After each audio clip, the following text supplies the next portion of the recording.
Olá, essa é mais uma aula online dirigida ao quinto período do curso de jornalismo dentro da disciplina Técnica de Jornalismo 1.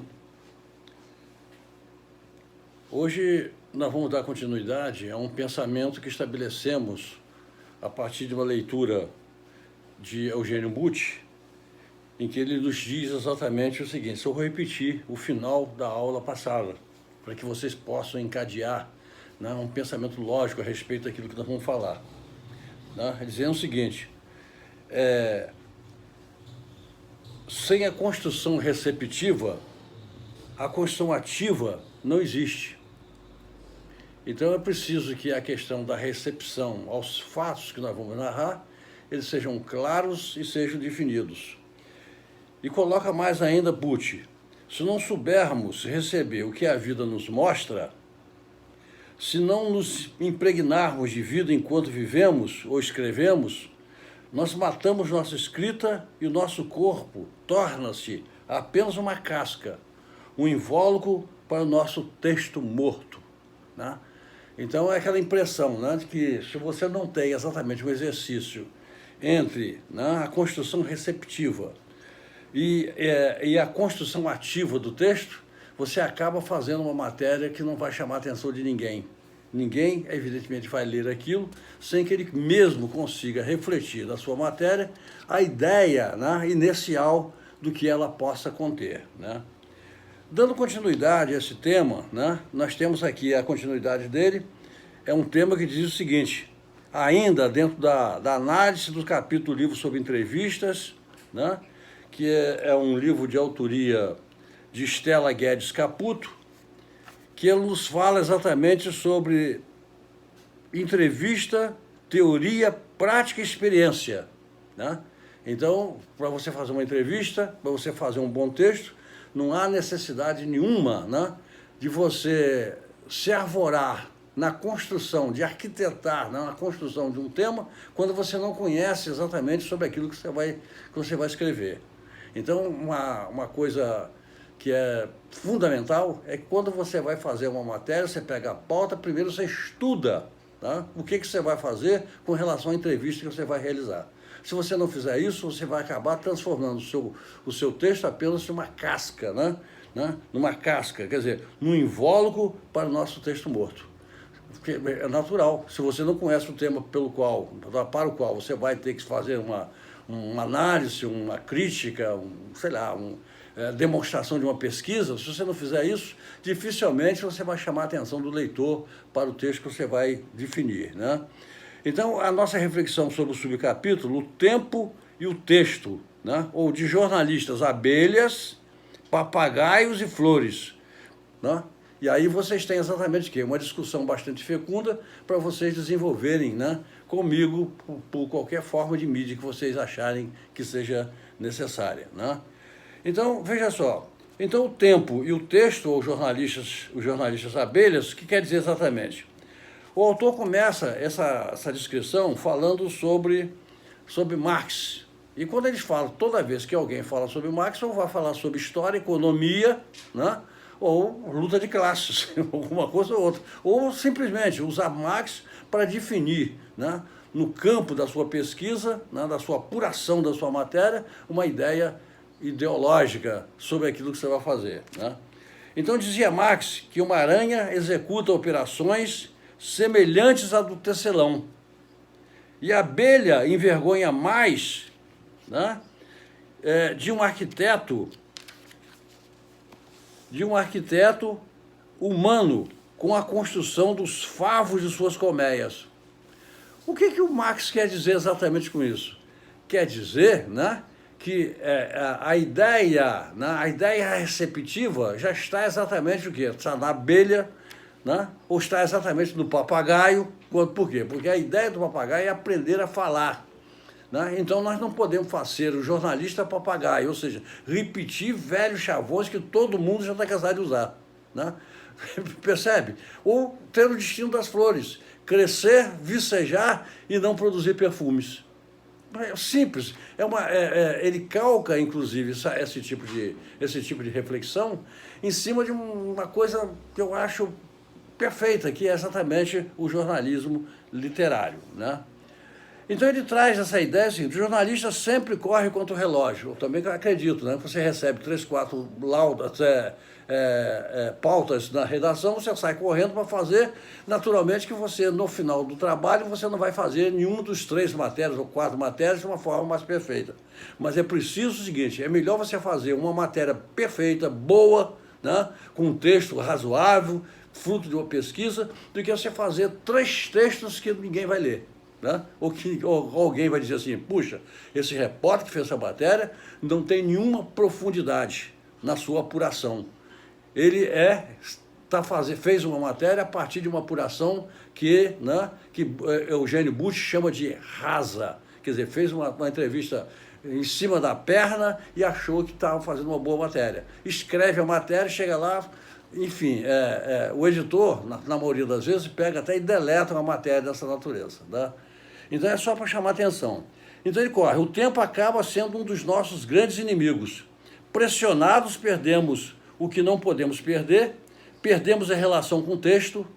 Ele não nasce simultaneamente na nossa cabeça e na ponta dos nossos dedos. Se mal nasce, já morre, porque esmagamos, né, o texto contra o nosso teclado. Ou se não, né, nós oferecemos o texto para uma característica do jornalismo, que é de produzir, de ler a matéria, consumir a matéria. Depois que você consumiu a matéria fica exatamente uma matéria praticamente morta. Ou se ela tiver valor, ela vai constar exatamente, né, nos programas de reflexão, né, das emissoras de rádio, de televisão, dos grupos de estudo, dentro do campo da pedagogia, enfim, em vários momentos as pessoas vão usar o seu texto porque ele é um texto muito bem apurado, ou seja, tem uma construção ativa, né, que funciona exatamente depois da chamada construção receptiva. Né? Você fez uma boa recepção, você fez um trabalho importante. Né? E aí eu só gostaria de ampliar, né, essa ideia com aquilo que nos fala exatamente o Bourdieu. Né? Veja só, o que o Bourdieu fala exatamente? Ele nos indica, né, embora o Bourdieu ele tenha uma formação sociológica, né, mas porque ele, sendo uma razão sociológica, ele está dentro do caminho exato, dentro da trilha, ele caminha a trilha exatamente da história. Né? Aquilo que o Foucault vai exatamente nos definir como a revolução da história. Né? Foucault revoluciona a história como? Quando ele nega a existência da sociologia e nos impõe um estudo, né, sobre a matéria-prima da sociologia, que é exatamente a própria matéria-prima da história. Né? Então, é alguma coisa para vocês fazerem uma reflexão para a gente entender.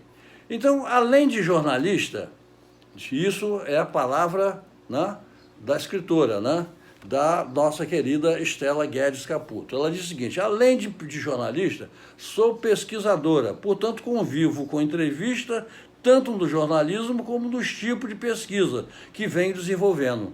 Então, jornalistas e pesquisadores realizam entrevistas da mesma forma? Lógico que não, né? Não realizam, não. São funções diferentes, mas para objetivos distintos. Mas se os dois puderem caminhar juntos para um mesmo centro de atenção, de reflexão, seria muito mais interessante. Né? Então, nesse sentido, eu quero elogiar até o projeto, né, por exemplo, do Goitacá, o Informe Goitacá, que está publicando matérias dos alunos em termos experimentais. Eu acho que é importante, por quê? Porque faz com que o jornalista corra para e passo, né, ao lado do pesquisador. Enfim, é só para a gente entender isso.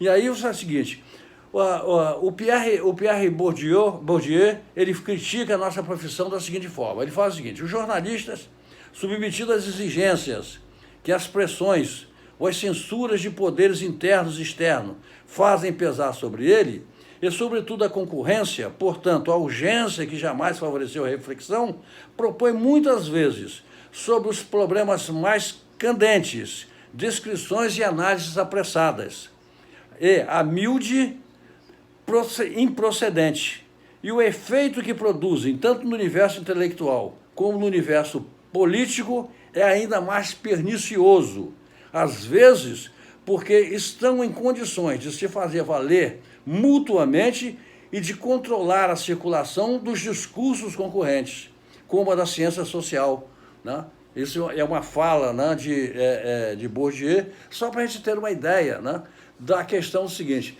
Quer dizer, qual é o fruto de uma matéria mal apurada? Né? É o que é exatamente o seguinte, né? É uma casca, né? Ela se torna uma casca. Né? Por que casca é essa? Ela não diria nem uma casca fina, como se fosse um invólucro para o nosso texto morto. Olha que frase interessante, né? Então, a questão da obsessão com o furo, a tendência a privilegiar-se em discussões e informações mais recentes, são outra das inúmeras críticas que Bourdieu faz ao jornalista.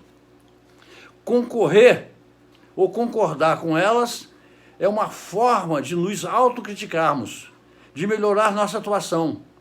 Gostaríamos de discutir um exemplo, né, através de uma fotografia recentemente publicada no jornal O Dia. Ela diz o seguinte: sugiro imaginarmos a postura de uma jornalista e de um pesquisador diante da mesma imagem. O fato mostra um grupo de garotos em torno de um corpo também de um menino, morto no chão. Os meninos riem.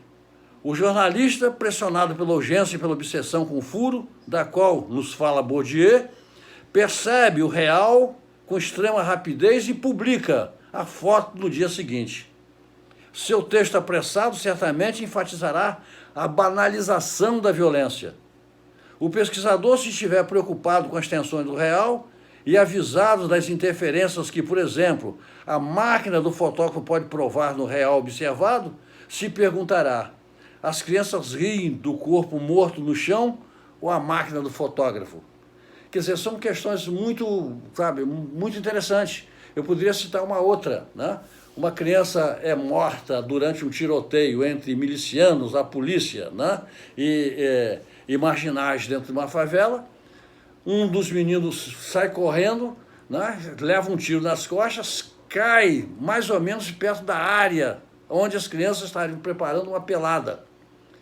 De repente, eles seguram o menino morto, colocam na margem e começam a pelada, como se nada tivesse acontecendo.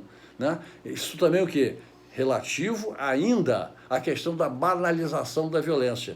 Mas como a comunidade, os meninos do bairro, já acostumados com essa violência, agem dessa forma, nós, jornalistas, temos que exatamente buscar o quê?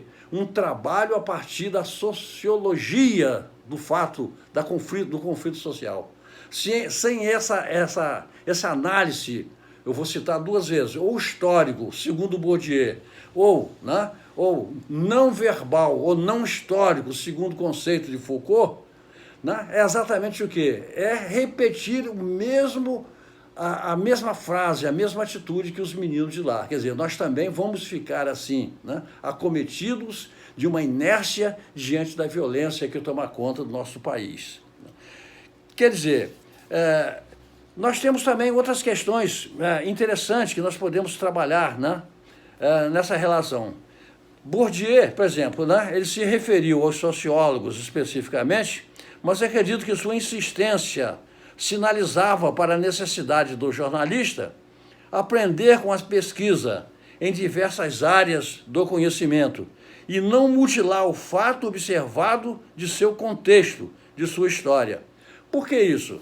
Porque quando você faz uma matéria que ela não está bem apurada ou que ela não trabalhe a questão do leitmotiv como uma forma, né, uma forma inercial para você fazer um bom texto, né, algumas pessoas, não são todas, né, mas eu quero crer que a maioria dos leitores do jornal, se é impresso, se é online, seja lá o que for, né, ele vai compreender que a matéria foi feita e que está exatamente faltando alguma coisa. Né? Por exemplo, eu tirei como exemplo, eu fiz uma crítica essa semana, né, foi bem acolhida pela doutora Jaqueline Deolindo, né, de uma matéria publicada, por exemplo, publicada no Informe, né, no Informe Goitacá, que é exatamente o jornal Laboratório Online dos alunos de jornalismo do Uniflu. Então, lendo a matéria, é uma matéria sobre os 8 anos do Museu Histórico de Campos. Olha, a matéria sobre os 8 anos do Museu Histórico. Nós fizemos uma entrevista muito rasa, fizemos uma entrevista com quem não conhece exatamente do assunto, da história daquele museu, e aí nós publicamos uma matéria rasa, cujo invólucro da matéria, ela nada mais, nada menos se revela exatamente do que? Ela revela, ela se posiciona como se fosse um invólucro do nosso texto morto. Por exemplo, né, nós colocamos que relevamos nesse tema, sem pesquisar, né, a ideia de que o museu está fazendo lives, está fazendo sala de conversa, fazendo, Google Meet, reunindo várias pessoas para discutir determinados temas. É importante para o museu? Eu acho que sim, é muito importante. Porque faz com que o museu seja exatamente essa peça viva, essa peça dinâmica, né? Mas será que, para falar sobre 8 anos do museu, né, será que nós estamos falando exatamente nós estamos sendo justos em relação à nossa pesquisa? Essa foi a minha inquietação, essa foi o meu questionamento com Jaqueline Deolindo, né? Será que é isso? Como que uma cidade, né, que nasce exatamente a partir das capitanias hereditárias, em 1532 a 1534, e que começa, né, a sua saga desenvolvimentista em 1539, olha só, né? Uma cidade que tem cerca de 350 a 400 anos. Bom, como é que se justifica que essa cidade, com esses anos todos, tenha 8 anos apenas na história do seu museu, né? Quer dizer, eu penso que, né, se você pesquisar, você vai entender o seguinte: a cidade que tardiamente, né, criou o seu museu, em 2012, né, e esse museu ele não é continuidade de outras salas, né, de troféus, ou de livros, ou de recordações. Museu ele tem uma característica própria, e museu por museu, esse que é o museu. Antes você tinha o quê? Você tinha uma salinha no Palácio da Cultura, né? Uma sala que podia se chamar de museu? Não, não. Você poderia falar que seria uma mostra, né, de uns móveis antigos que tinha do Solar Olavo Cardoso? Também eu acho que não, né? Ali era uma sala de leitura, um lugar de cultura, onde as pessoas chegavam, perguntavam, pesquisavam, mas ele não tinha exatamente o que é a característica de museu. O museu ele tem uma fundação específica em 2012. E faltou que o aluno estivesse atento a essa questão sociológica, né, com relação aos autores desse museu, ou mesmo que ele tivesse, né, um significado mais expresso com relação à ideia de museologia, né? Então, eu penso assim. Do outro lado, o aluno que foi fazer, ou os alunos, ou a equipe, não sei se foi feito por equipe a matéria, ele chegou no museu, né, que foi ali a casa de um dos caras mais ricos da cidade, né, até mais ou menos final do século XVIII e até o início do século XIX, né? Então, veja só, qual o valor que tem exatamente o solar do Visconde de Araruama? Olha só, né?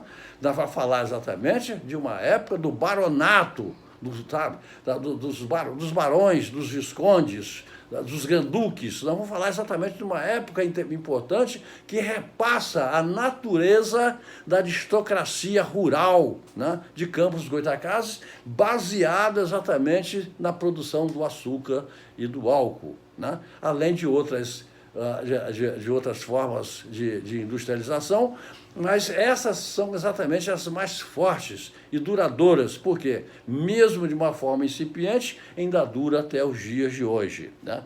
Outra questão que nós podemos ter encontrado no museu, e poderia ter colocado na matéria, a nossa matéria ficaria muito mais interessante também, né? A luz do museu está cortada há 21 dias. Quer dizer, como é que você pode produzir, né, as coisas iluminadas, né, com o museu ainda em clima de obscurantismo? Olha que doideira. Olha como que é farta, né, exatamente a ideia da apuração. Como que você poderia ser mais receptivo para você ter o quê? Ter uma matéria mais criativa, né? Outra questão, quem foram os seus idealizadores? Quem, né, pensou numa ideia de museologia, né, numa cidade no limiar do terceiro milênio, quando a cidade, né, ela tem uma característica de desenvolvimento a partir do século XVI, do século XVII. Ó, se antes não tinha a ideia de museologia, quem foram esses caras que fizeram isso? Quem fez? Independente de questões ideológicas. Tá? Tem até uma placa, né, na entrada do museu que coloca lá, quer dizer, os fundadores, quando foi fundada. Tem uma placa para inaugurar isso. Tá? Quer dizer, aquela placa é um documento iconológico que é preciso exatamente que as pessoas levem em consideração. Outra questão, né, tratar da lei que criou o museu. Quando foi criado, de que forma foi criado? Se nós tivéssemos feito a pesquisa, nós não colocaríamos na matéria, embora isso não fosse relevante, que o museu começa com uma salinha do Palácio da Cultura, depois passa para o Olavo Cardoso. A salinha do Palácio da Cultura, nem o Olavo Cardoso, não eram museus, eram apenas sala de algumas recordações sobre uma historicidade básica de algumas coisas que as pessoas encontraram pela aí, né? Então, outra coisa também que nós podemos imaginar que é o seguinte, que aquele museu que tem uma característica histórica, né, uma característica antropológica, aquele museu também está carecendo de manutenção. A clarabóia, né, do prédio anexo onde funcionou a biblioteca e a sede do governo municipal, a clarabóia lá em cima, né, os pássaros que passeiam ali por cima quebraram de alguma forma os vidros lá de cima. Ou se alguém jogou uma pedra, não sei, bem provável que tenha sido assim. Né? Mas aí quando chove, entra água dentro daquele prédio histórico, você não pode imaginar. Né? Então, certas coisas ficaram escondidas por uma razão. Ou uma razão de desconhecimento, como se faz uma matéria, ligando a questão da apuração da matéria à questão do pesquisador, embora eles tenham que caminhar diferentemente, mas se caminham juntos, a partir de quê? A partir da condução de um projeto pedagógico sério que visa exatamente formar os melhores jornalistas para um novo jornalismo que se avizinha com o desenvolvimento do ciberespaço, né? Então, seria muito melhor. Outra questão, o museu não tem ainda, né, sua reserva técnica. E se tivesse uma reserva técnica, se tivesse ali dentro peças importantes que precisam de uma temperatura amena para poder sobreviver, viver mais, né, nós estaríamos exatamente o seguinte, nós estamos condenando o nosso acervo, né, à destruição. Através de quê? Através de micro-organismos que se reproduzem com um prédio fechado. Não é o que acontece. Quando se coloca ar refrigerado nos museus, não é por isso não, é para manter uma temperatura padrão, no sentido de que o seu acervo seja o mais rápido possível preservado. Vocês imaginem, por exemplo, no saguão principal, tem lá uma peça importantíssima, né, de Clóvis-Arrou, que é sobre a Guerra do Paraguai, sobre sobre soldados brasileiros que foram para a Guerra do Paraguai, né, chamados voluntários da pátria. Né? É um quadro feito por Clóvis-Arrou, que, só para se ter uma ideia, né, Clóvis-Arrou faleceu exatamente no início do século passado.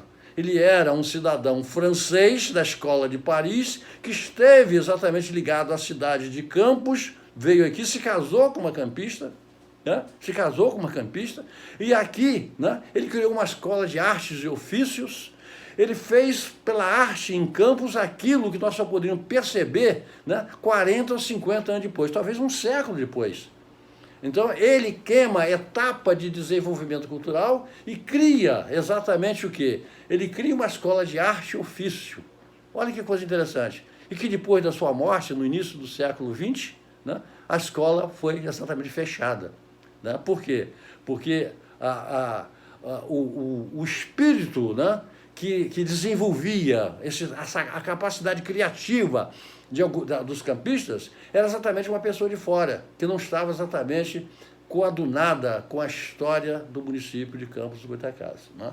Então, se tivesse exatamente, se você imaginar quanto se perdeu né, em termos de avanço de micro-organismo naquele quadro de Clovis-Arrault, nós podemos imaginar exatamente, né, o estrago que é um museu com a alergia cortada por falta de pagamento do seu, sabe, do seu prefeito, ou sei lá, o secretário de Fazenda, não sei de quê, das contas. Então nós teríamos que fazer uma matéria muito mais crítica e não uma matéria apenas para sublevar, né, o espírito progressivo de que da diretora do museu, que é uma pessoa altamente capacitada, Graziela Escocar, né, altamente capacitada, e que está sofrendo na pele, na carne, né, exatamente o quê? Os desmandos que vêm ocorrendo atualmente com relação à preservação do museu. Né?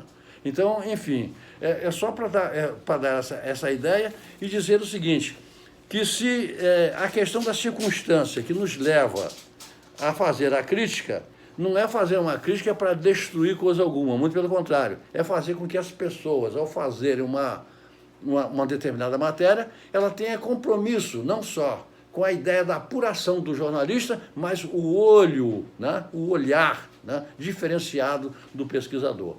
Eu não consigo, dentro do estudo das ciências sociais, separar o pesquisador do jornalista. Eu não consigo fazer isso, né? Até porque eu penso que o bom jornalista vai depender exatamente dos seus fulcros investigativos, a partir exatamente de quê? Da chamada pesquisa. Né?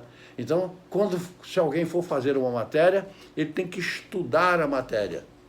Ele tem que saber o que vai fazer na matéria, senão ele vai acabar fazendo uma matéria rasa, né, em que, né, o próprio Eugênio Butti chama que vai ser um invólucro, né, do nosso texto morto.